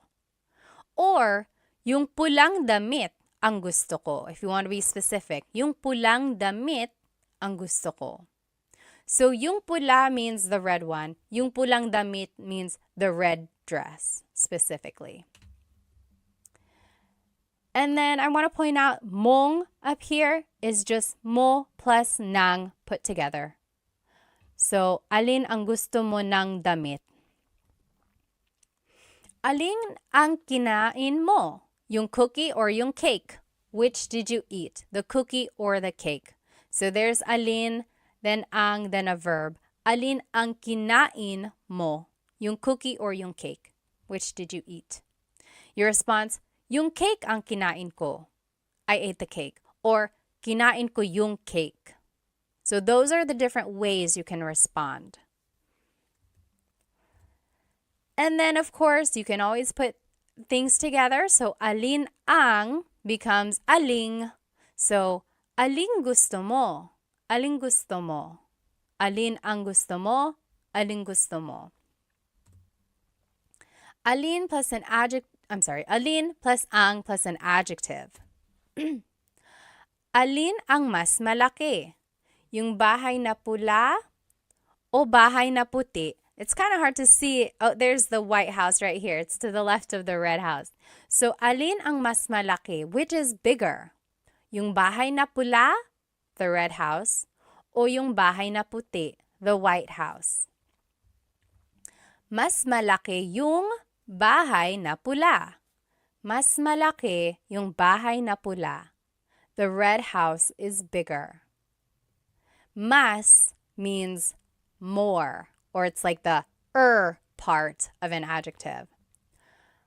Here's another way to describe an adjective. Alin ang pinakamalaki? Which is the biggest? Yung bahay na itim ang pinakamalaki. The black house is the biggest. So I just want to point out these two words, mas and pinaka. Those are called superlative adjectives. So let's take a look at those a little bit more. So big is malaki, bigger is mas malaki, biggest is pinakamalaki. Small is maliit, smaller is mas maliit, smallest is pinakamaliit. And then just one more example, pretty is maganda, prettier is mas maganda, prettiest is pinakamaganda. So those are the different ways you can describe something, especially in this alin question form, like which is bigger, which is the biggest. Now you can also use alin with a pronoun. So it's alin plus ang plus noun plus pronoun. Alin ang bahay mo? Which is your house? Alin ang bahay mo? Your response? Yung bahay na maliit ang bahay ko. Or yung maliit na bahay. Both of those mean the small house is mine. Yung bahay na maliit ang bahay ko. And then another example now with verbs. Alin plus na plus noun plus ang plus a verb. So, alin na kotse ang bibilhin mo? Alin na kotse ang bibilhin mo means which car are you going to buy? Yung mura na kotse, the cheap car. Yung mura na kotse. I think we already saw this. Anytime you see alin na, it's aling. So, aling kotse ang bibilin mo? Aling kotse. Now, let's practice some questions using the word alin. Here are the different formats of using alin. Alin plus ang plus a verb. Alin plus ang plus an adjective. Alin plus ang plus a noun and pronoun. Then alin plus na plus noun, ang, and verb. Here are our practice questions. Which is your favorite? The sweet or the salty one? Paborito means favorite. Matamis means sweet. Maalat means salty. Alin ang paborito? So we just followed rule number 2. Alin ang paborito mo? Which is your favorite? And then the next part of the question, yung matamis o yung maalat? The sweet or the salty? Yung matamis o yung maalat? You take a minute, you do the rest, and then we'll check. Okay, number 2, my favorite is the sweet one. Paborito ko yung matamis. Paborito ko yung matamis. That is how you would respond to that first question. Or you could say these ways. Yung matamis ang paborito ko. The sweet one is my favorite. Or just simply you could say yung matamis, the sweet one. Number 3, which dish is the most delicious? Adobo or sinigang? Ulam means a dish or a meat. Masarap means delicious. So, alin na ulam ang pinakamasarap? Alin na ulam ang pinakamasarap? So, it's kind of taking rule number 4, but then instead of a verb, it's adding the superlative adjective. And then the choices would just be adobo o sinigang. Adobo is the most delicious dish, would be adobo ang pinakamasarap na ulam. Adobo ang pinakamasarap na ulam. So there you go. Hopefully you can see the patterns and then using some of these sentence markers when you want to add more information to your sentence. And I want you to try this Taglish tip whenever you are giving a choice. Maybe you can start using this word yung. So it's like, what do you want to watch tonight? Yung comedy or yung horror?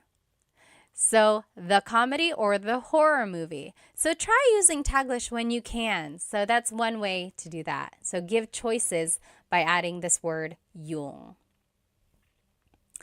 Okay, home stretch. This is the very last question word we're going to be learning. Ba is a question word that's added to questions when it's a yes or no answer. It's interesting because ba doesn't really have a direct English translation, but you can add it to a statement and it will turn it into a question. So these are the common placements of ba. First, it goes after a noun, adjective, or a verb, or it can go before or after some pronouns, and it goes after na or pa if they appear in a phrase. So first, it can go after a noun, adjective, or verb. For example, bahay ba yan ni Sarah? Is that Sarah's house? Bahay ba yan ni Sarah? It's going after the noun. Or, mabait ba si Tita Baby? Is Tita Baby nice? Mabait ba si Tita Baby? So it's going after the adjective, mabait. Lastly, it can go after the verb. Nagluto ba si David? Did David cook? Nagluto ba si David? So it's going after the verb nagluto. Next, sometimes ba goes before a pronoun. Sometimes it goes after. Take a look at this. So subject pronouns, we already learned about these in the previous lessons. Kumakain ako means I am eating. Kumakain ako. But if you wanted to ask, am I eating? Like if you're asking yourself rhetorically, ba would go before it. Kumakain ba ako? Am I eating? Kumakain ba siya? Is he eating? Kumakain ba sila? Are they eating? Kumakain ba kayo? Are you all eating? Kumakain ba tayo? Are we eating? Kumakain ba kami? Are we eating exclusive? But take a look at this pronoun. Kumakain ka ba? Ka. When you are using the singular you, ka, ba goes after that. Kumakain ka ba? And that's the only pronoun in the subject pronouns when ba would go after it. And I haven't found a rhyme or reason why this happens. Why is it ka has to go before the ba? It's just one of those things that has been a pattern in the Tagalog language. So just take note of that. Again, if you mix it up, if you happen to say kumain ba ka, that's not correct, but someone will correct you, hopefully. So don't be scared of making the mistake. Just know that there are certain times when ba goes before or after. Now let's take a look at possessive pronouns. So bahay nila yan, that means that is their house. Bahay nila yan. But when you add ba, it turns it into a question. Bahay ba nila yan? Is that their house? Bahay ba nila yan? So it's going before. Next, bahay ba namin yan? Is that our house? Bahay ba namin yan? Or bahay ba natin yan?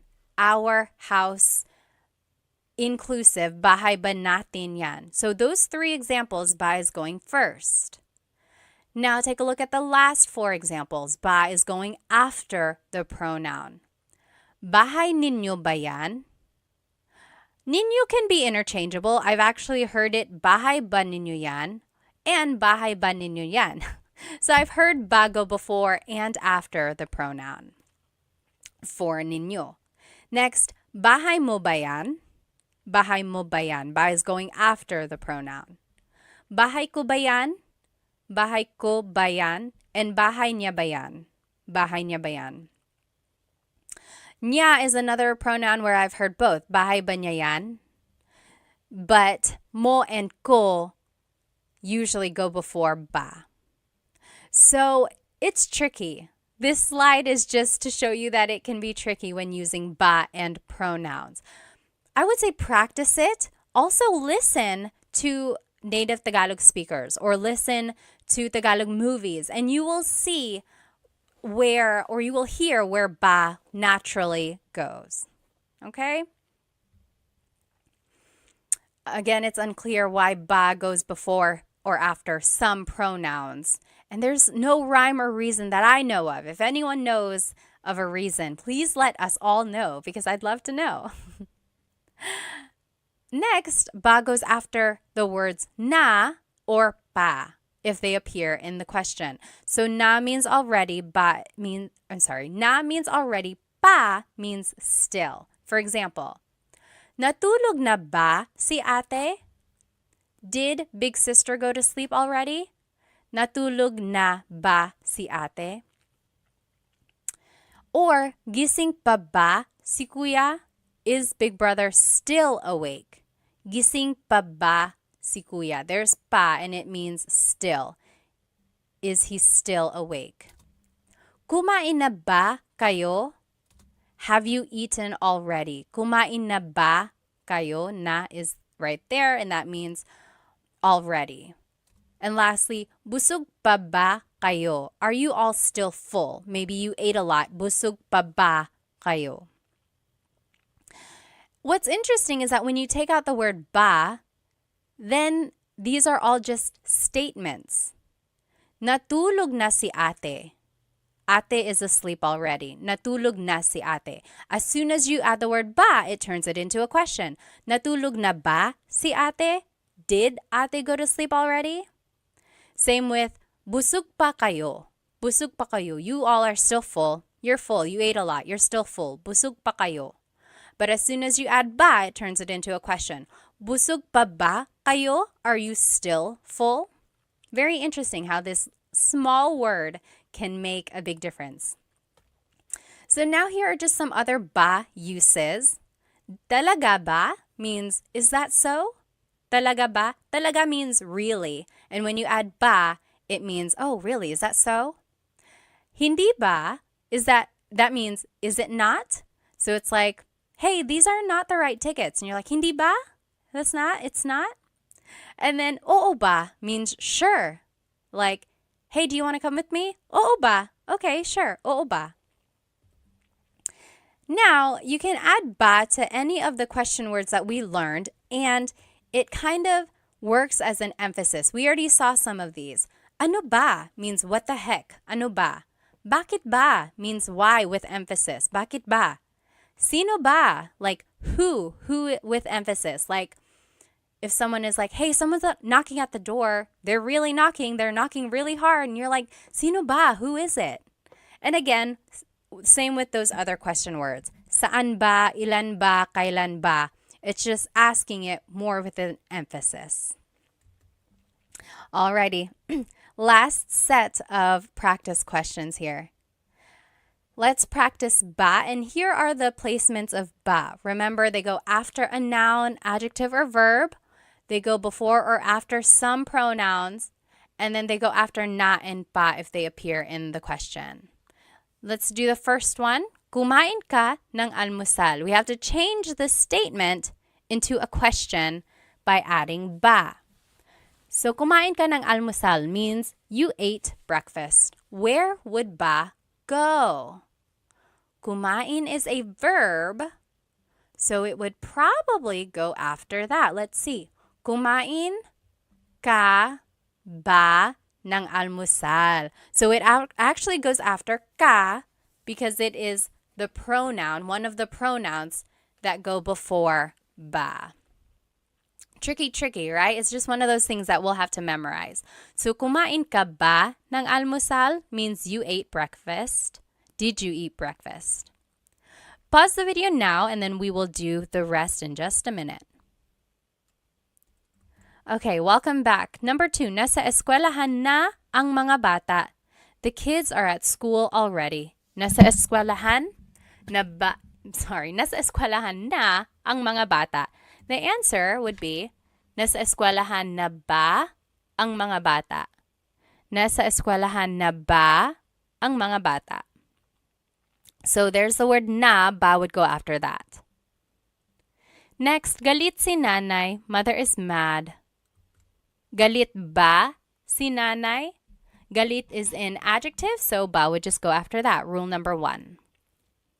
Number 4, bahay yan ni Ate Mary. That is Ate Mary's house. Bahay yan ni Ate Mary. Where would ba go? It would go after the noun. Bahay ba yan ni Ate Mary? Is that Ate Mary's house? Number 5, aso mo yan. That is your dog. Aso mo yan. It would be aso mo ba yan? So tricky. You might have put ba after aso, but mo is one of those pronouns that has to go before ba. And just one of those things that we have to remember again. Number 6, pupunta dito si Luke bukas. Luke is coming here tomorrow. Pupunta dito si Luke bukas. Where would ba go? Pupunta ba dito si Luke bukas? So ba would just go after the verb. Okay. We did it. We learned all of the different Tagalog question words. There's a lot, isn't there? And there are lots of different ways to use them.